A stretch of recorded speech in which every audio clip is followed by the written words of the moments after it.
we don't think about it, but let's say imagine you have to go to someone to ask for food, right? Isn't it a very humbling experience already?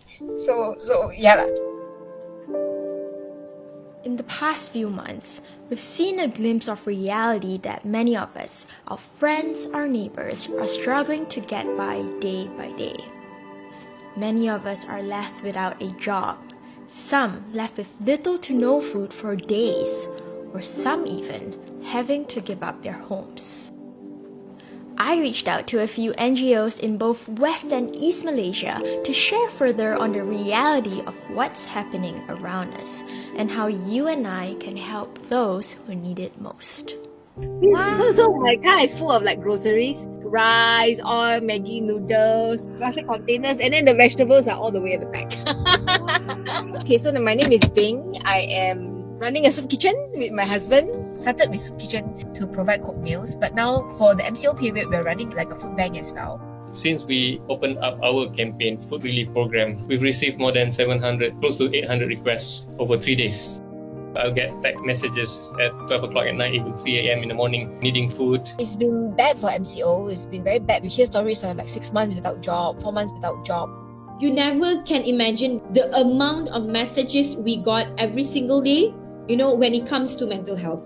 At this point of time, it is not a normal kind of poverty that we're dealing with. These people who never ever asked for help previously would now be desperate to ask for help. So we cannot expect them to know what to do.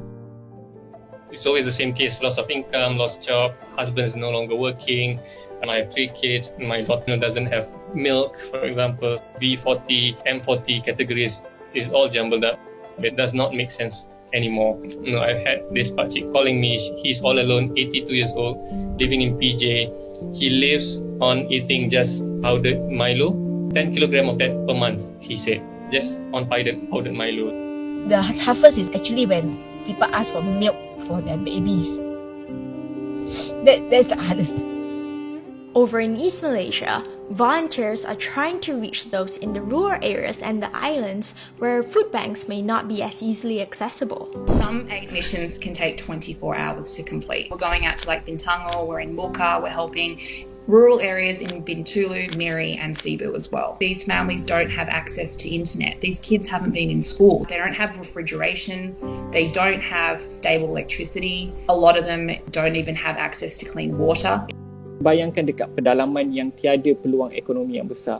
So before MCO pun diorang amat tinggal di paras kemiskinan. So imagine masa MCO ni. Kalau dekat darat kita orang banyak naik lori lah, 200 pack, 300 pack, dan kita akan hantar naik bot dekat pulau-pulau. Dia mencabar lah sebenarnya sebab satu melihat pada keadaan cuaca dan juga air pasang surut. So kalau macam air surut, kita tak boleh reach pulau tu, and then kita kena turun dan kita kena angkat beras and everything untuk sampai ke pulau. Together, these NGOs feed thousands of people weekly, and yet aid is still never enough. Any help from those who are able could mean keeping a family afloat. So, what can we do for the people around us?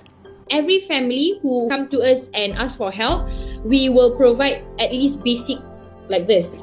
You can also pack your own food aid for others. Any canned food is like a dream. Like a 5-kilo bag of rice, bacon, eggs, cooking oil, milk, sugar, salt, dry biscuits, and soy sauce. Stock cubes is also another great one. Joy items, toothpaste and toothbrushes, and sanitary pads. A lot of women are sacrificing sanitary pads in order to buy food for their family. Just make sure that everything is unopened, not expired, and in good condition. We're just helping with the basics, which is just easing that one burden of food. Then maybe whatever they earn, they could help with other things like petrol to be able to go to work. You've got medical issues as well. We can't expect them to know how to reach out. We must reach out to them. I wanted to put dignity in this work. I don't want people to come begging at me. That's not right. For me, basic necessities are not for you to beg. Diorang bukannya tak nak kemodenan, cuma kita tidak memberi peluang kepada diorang sebenarnya. I would just say to the Malaysians, to be a bit kinder. There are people like us the things that bother them, right, are the same things that bother us. They are not like a emotionless class of people. Jangan pandang diorang macam different, tapi anggap diorang macam sama macam kita lah manusia. Sebab diorang pun ada hati dan perasaan juga.